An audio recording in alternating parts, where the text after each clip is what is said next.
Assalamualaikum warahmatullahi wabarakatuh.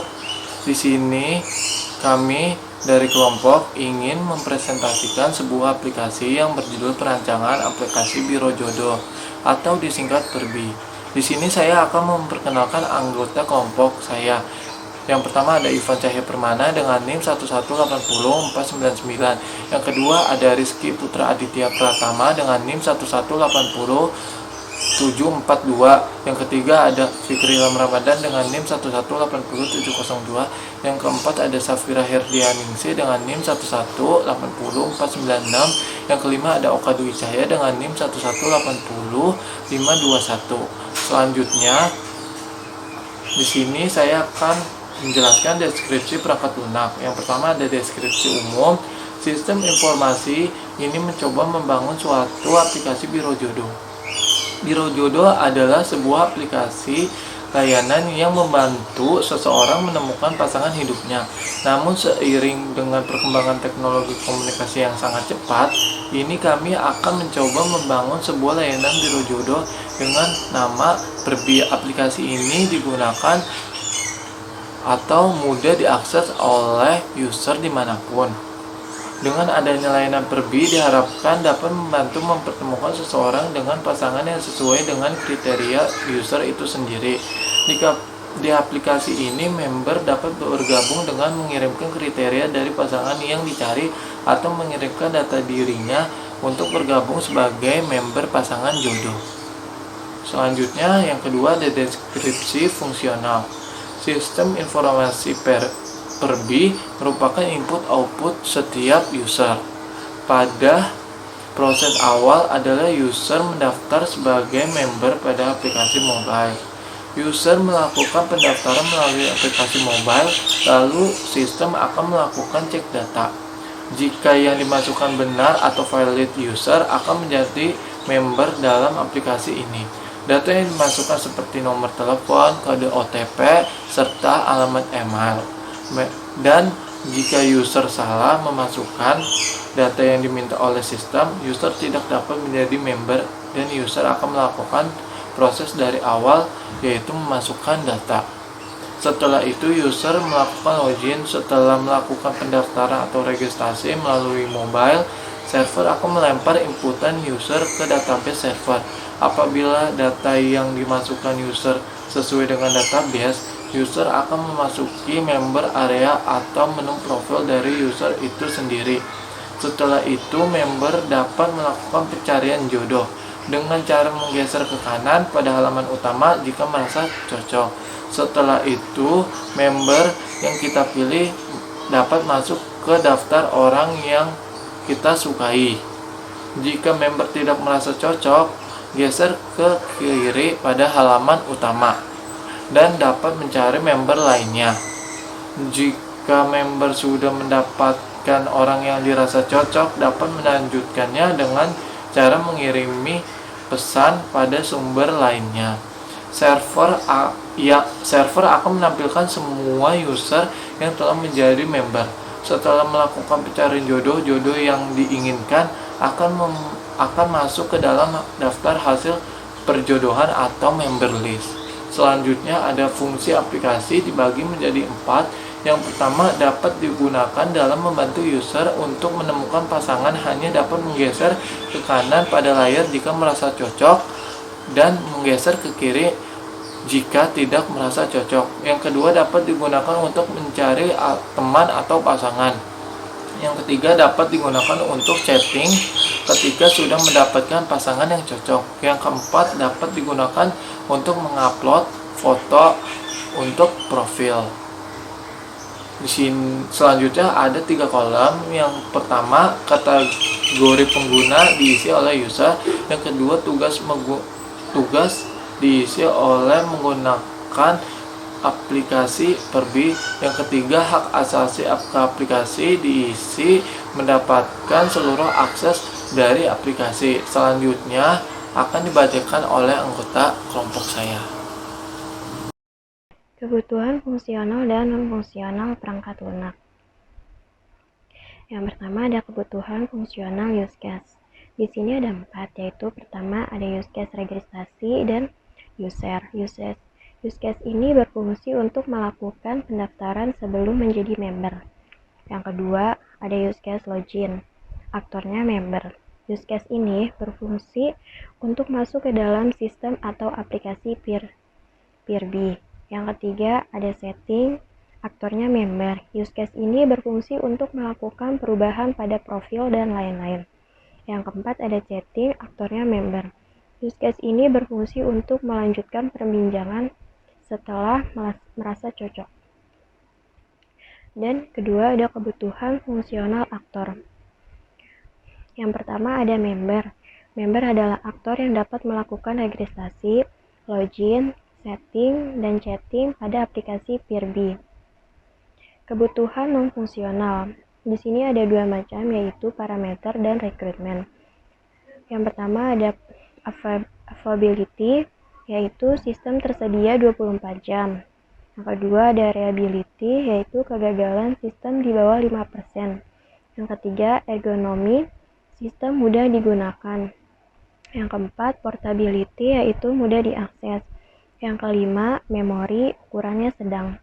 Respon time, yaitu menampilkan hasil kurang lebih 5 detik. Safety, yaitu sistem memerlukan data diri yang valid. Security, yaitu jaringan komunikasi bahasa Indonesia. Di sini ada use case diagram aplikasi Peerby. Di sini ada user. User itu melakukan registrasi, dan di sini ada member. Member itu melakukan login, penjelajahan prospek, edit profil, pengaturan penjelajahan, chatting, dan logout.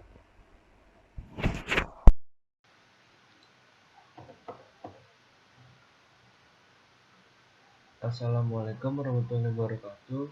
Aktivitas saya Rizky Putra Ditya Pratama ingin menjelaskan aktivitas diagram registrasi. Langsung saja masukkan nomor telepon, sistem akan mengirimkan kode OTP pada nomor telepon, lalu tunggu 1 menit. Jika sudah terima kode, maka masukkan kode OTP. Jika belum terima kode, permintaan kode OTP kedua. Lalu tunggu 1 menit. Jika sudah terima kode, maka lalu masukkan kode OTP-nya. Jika belum terima kode juga, masih ada permintaan kode OTP ketiga. Lalu tunggu 1 menit. Jika belum terima kode, maka registrasi gagal. Jika sudah terima kode, maka masukkan kode OTP-nya. Langsung, jika sudah masukkan kode OTP dan kode OTP-nya itu benar, langsung masukkan alamat email. Masukkan nama lengkap, masukkan tanggal lahir, jenis kelamin, gunakan foto, mengaktifkan lokasi, masuk ke halaman. Activity diagram login. Masukkan nomor telepon, masukkan kode OTP. Jika kode OTP-nya salah, maka tampilan notifikasi OTP salah. Jika kode OTP benar, maka masuk ke halaman utama.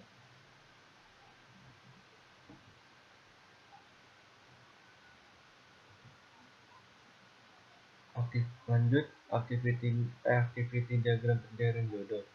Masuk ke halaman utama, lalu cari jodoh, lalu bertukar informasi. Sekian penjelasan activity diagram pencarian jodoh dari saya. Assalamualaikum warahmatullahi wabarakatuh. Assalamualaikum warahmatullahi wabarakatuh. Saya Safira Herdiningsi. Di sini saya akan melanjutkan penjelasan dari tugas kami, perancangan aplikasi Biro Jodoh PRB. Yang pertama yang saya akan jelaskan yaitu sequence diagram. Di sini sequence diagram itu sendiri ada sequence diagram login dan sequence diagram pencarian jodoh. Tampilan pertama sequence diagram login. Terdapat user untuk memasukkan nomor telepon agar dilanjutkan ke kontrol login. Setelah itu, kontrol login akan memberikan kode OTP kepada user ke nomor yang telah dimasukkan. Kemudian, user memasukkan kembali kode OTP yang sudah didapatkan ke dalam aplikasi. Setelah kode OTP sudah benar dimasukkan, akan dilanjutkan untuk pencarian jodoh. Dan tampilan kedua yaitu sequence diagram pencarian jodoh. Terdapat user untuk melakukan pencarian jodoh. Setelah itu, aplikasi akan melakukan kontrol pencarian jodoh. Jika cocok, akan dilanjutkan untuk saling mengirim pesan atau chatting. Jika tidak cocok, akan kembali pada tahap awal yaitu pencarian jodoh kembali. Selanjutnya saya akan menjelaskan mengenai kelas diagram. Di dalam kelas diagram ini sendiri terdapat beberapa objek yang ada, seperti member, prospek, dan juga chatting. Pada objek chatting juga dibagi lagi menjadi beberapa objek lainnya, seperti yang bisa dilihat pada tampilan ini. Dan ada beberapa atribut di dalam objek tersebut. Contohnya, seperti di dalam objek member ada ID member, nama, tempat tanggal lahir, email, username, password, login, ubah password, dan juga ubah data. Tanda plus itu sendiri menandakan bahwa atribut tersebut berarti public, dan masih ada beberapa atribut lainnya yang bisa dilihat juga pada tampilan tersebut. Yang terakhir, saya akan menjelaskan mockup dari aplikasi PRB. Tampilan yang pertama adalah tampilan utama ketika kita sudah mendownload aplikasi PRB, dan kita masuk ke dalam aplikasi PRB itu sendiri. Terdapat dua pilihan, yaitu login dan buat akun. Jika sudah mempunyai akun sebelumnya, kita klik login, dan akan dilanjutkan untuk pencarian jodoh. Jika kita belum mempunyai akun, kita klik buat akun, untuk melengkapi data yang harus dimasukkan. Pada tampilan kedua, itu kita diharuskan memasukkan nomor telepon untuk dikirimkan kode OTP. Pada tampilan ketiga ini, tampilan untuk memasukkan OTP yang sudah kita dapat. Jika kode OTP juga belum dikirim ke nomor telepon, kita dapat mengklik pada tulisan kirim ulang. Jika kode OTP sudah dimasukkan, bisa kita klik melanjutkan untuk meneruskan pendaftaran. Sekian penjelasan dari saya. Penjelasan mockup selanjutnya akan dilanjutkan oleh teman saya, Ivan Cahya. Kurang lebihnya mohon maaf. Assalamualaikum warahmatullahi wabarakatuh.